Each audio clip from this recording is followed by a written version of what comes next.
time for us to start thinking about what are our best strategic moves at this time in order to rescue this republic.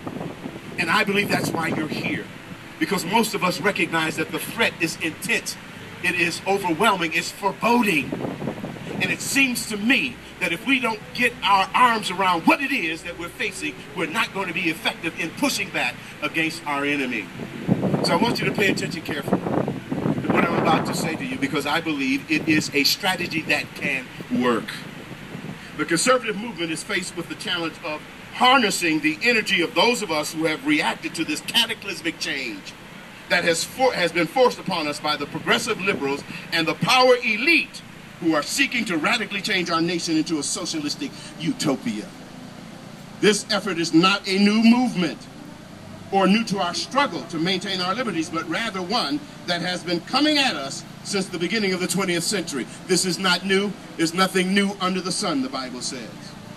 Our effectiveness in resisting this deliberate attempt to alter our nation will require of the Tea Party patriots, the 9/12 conservatives, and the conservative grassroots activists more than an emotional reaction to the uncomfortableness that we are having with the rapid erosion of our constitutional rights, the decline in our nation's morality, our uneasiness in the blatant disregard of the Constitution by those who swore to uphold and to protect it, those who represent us in all three branches of the government, and the systematic redefinition of marriage and the family in the public square.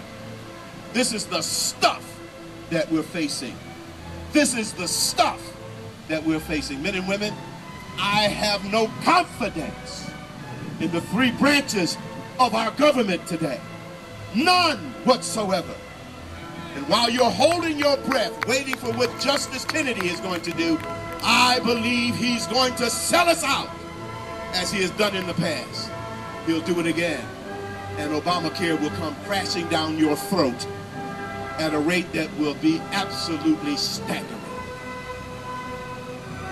We of necessity are forced as stewards of our Constitution to respond to these maladies and to the incremental, gradual erosion of our liberties with a coherent, cogent strategy that will carefully appraise our enemy and the threat that they pose to our way of life and our nation's existence. Right now, men and women, our strategy is to try to vote folk in to go to Washington and to try to save our liberties. I'm telling you, that is the wrong strategy.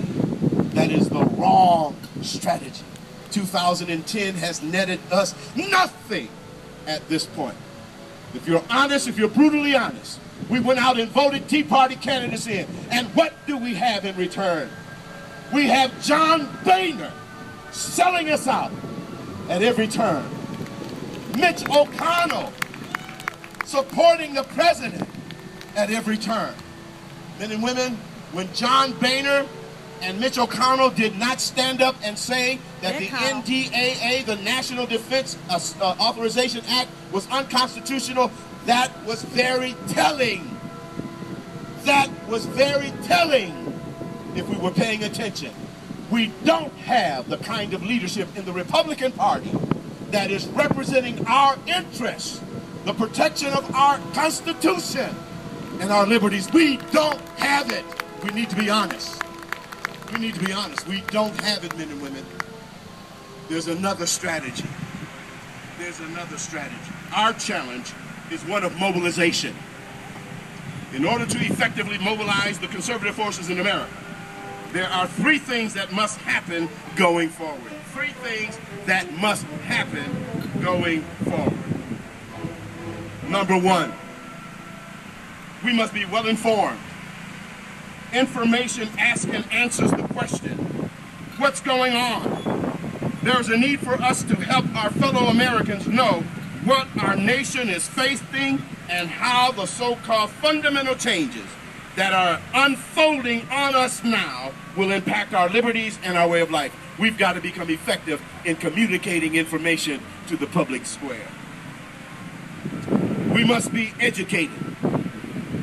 Education asks and answers the question, why is this happening to us? Why is this happening in the greatest nation ever birthed in the world and in history? Why is it that we are abdicating our freedoms for tyranny, abdicating our freedoms for socialism, abdicating our freedoms for Darwinism? Men and women, we've got to answer that question. Here's an example of what's going. Education asks and answers the question why this is happening to us here. Here we examine socialism, communism, and Darwinism and how they contribute to our current dilemma. How it is contributing to our current dilemma. Examine and understand the influence of politics or political correctness, humanism, and the ACLU's redefinition of morality to see how these ideas have altered our nation's values. In addition, we must educate ourselves in the founding principles of this nation, becoming acquainted with the Constitution, becoming acquainted with the Declaration of Independence, and use those fine instruments to filter out political correctness that has heretofore blinded us to too many of the benevolent strategies of the progressive left. Men and women, the salvation for America, listen to me, is in the church. Salvation for America is in the church. I know this. I think many of you know this. But political correctness has muted the church. And they are self-muting themselves. They're not muting themselves because of any threat. But they're muting themselves because they're paying attention to PC as opposed to BC. Biblical correctness. And those who are biblically correct ought to be paying attention to CC, what is constitutionally correct. Because BC and CC are inextricably linked together. For you cannot have CC unless you are BC. Are you with me? So we need to have information and education. The third thing is activation. Our movements then must be strategically implemented and targeted to reclaim our government at the local, state, and national level. And most especially, the conservative movement must reclaim those institutions that have been lost to the negative influence of progressivism's philosophy. The institutions that we must reclaim are the family. That's first of all this. We've got to reclaim the family.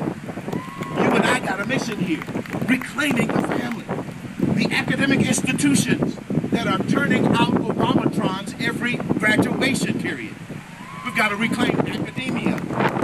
And we've got to reclaim the free market system.